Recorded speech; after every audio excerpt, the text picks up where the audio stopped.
Hello friends, I'm Malcolm. Today I'm going to talk about how you can crack your PT in your first attempt. Listen carefully, follow us, and make sure you comment, share, and like if you like my video. The first and the most important thing is understanding the test pattern. A lot of students go unprepared into the test without knowing the test pattern. Now, it's not a very cheap test, it's an expensive test, and if you don't know the test pattern well, that is which task will come after which task next, you are going to struggle with time management as well. So make sure you know all the 4 modules: speaking, writing, reading, and listening. It's roughly a 2-hour test with about 50 to 55 questions, and you must know how many questions you will get in each task type. That is the first and the most important thing. The second important thing is identifying your weaknesses.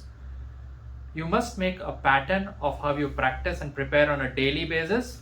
You can also take feedback from us if you join our online or face-to-face classes in Melbourne, Victoria.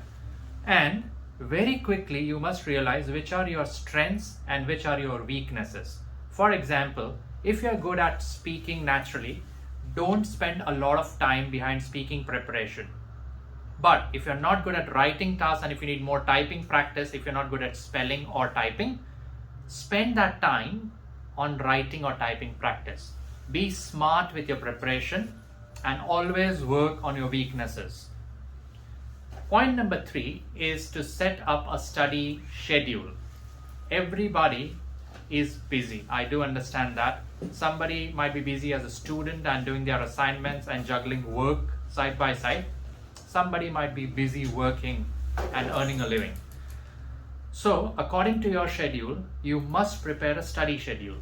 If you work early in the mornings till noon, then you must spend at least 1 to 3 hours every day rigorously practicing the important and the integrated tasks.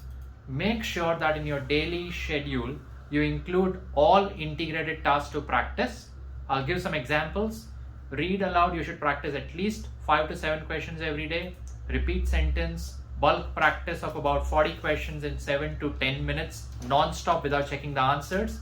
Write from dictation, about 30 sentences every single day.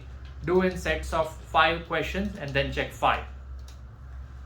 The other tasks which you should practice on a daily basis are reading fill in the blanks, at least 15 questions a day. Reading, writing fill in the blanks, at least 10 questions a day, 2 minutes per question. Solve all 10, then check 10 answers.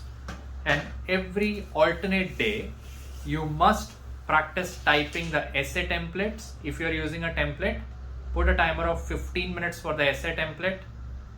And you must also practice 1 summarized written text and 1 summarized spoken text. Put a timer of 7 minutes in both these tasks so that in the remaining time you can check for spelling, grammar, and typing mistakes.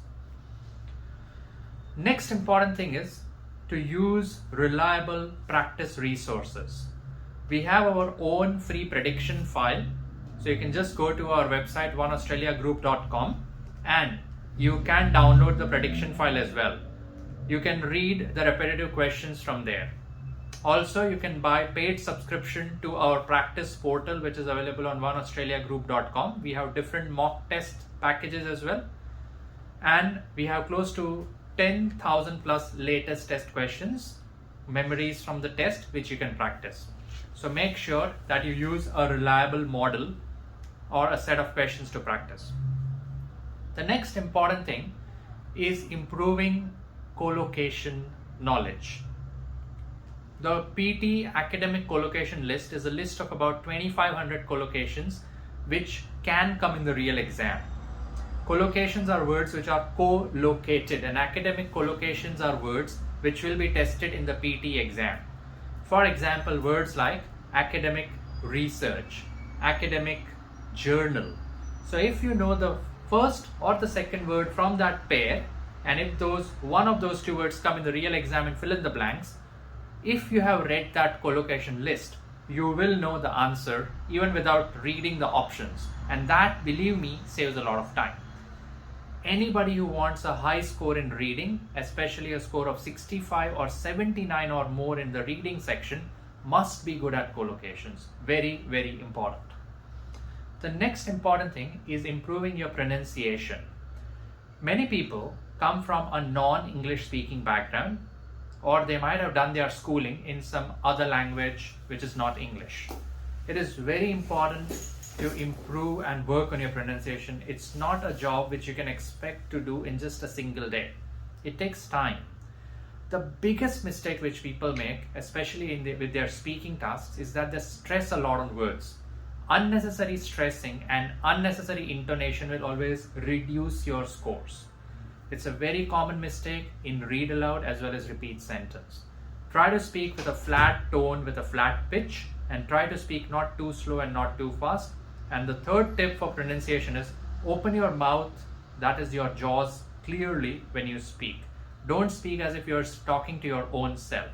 You have to speak in the mic clearly. Alright. The next important thing is working on your grammar. Now, I know grammar is something which not a lot of you might be liking spending some time on, but still you have to be good at it.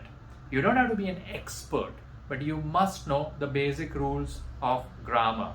You must know how to use parts of speech.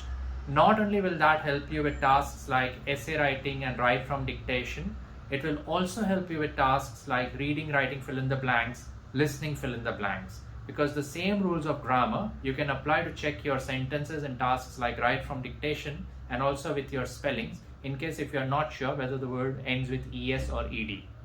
Alright. Next, practicing time management.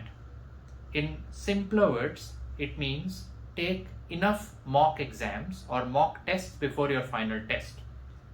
We provide mock tests at very reasonable pricing. You can visit our website oneaustraliagroup.com and check out our tests. Also, we use AI scoring in our mock exams, which is more strict compared to the real exam. A lot of softwares use or generally are very lenient with the scoring, which is not a good thing, because in the exam then you might end up getting a slightly lower score. So make sure that you take enough number of mock tests, mainly for time management improvement, and that will help you acing your real test as well. Last two tips from my side. Get feedback. Getting feedback from a good tutor matters a lot. A lot of institutes have tutors who might have very good scores, but they might not be having the right temperament to guide you, or they might not be patient enough in hearing to your point of view. It's very important to have a good tutor who listens to you, understands your concerns, and gives you to the point feedback. So make sure you find such a tutor to whom you can send your tasks even on a daily basis if required, especially your read alouds, summarize written text, summarize spoken text, write essay tasks, so that you can get some good feedback. Last but not the least, staying self-motivated. It's very easy to be disappointed, You might be hearing news on a daily basis about something going on and on and on with relating to migration in Australia, related to visa conditions in Australia. Some of your friends might be getting a very good score in PT in the first attempt. Some of them might not be. I would say don't get distracted. Don't discuss your future goals with a lot of people, You are your only well-wisher. Keep that in mind. You have to be a bit selfish and think about your own self-interest, and don't disclose all your plans with your friends. I know it might sound a bit odd coming from me, but believe me friends, you must stay focused and you have only one vision, and that is to get your permanent residency of Australia as soon as possible.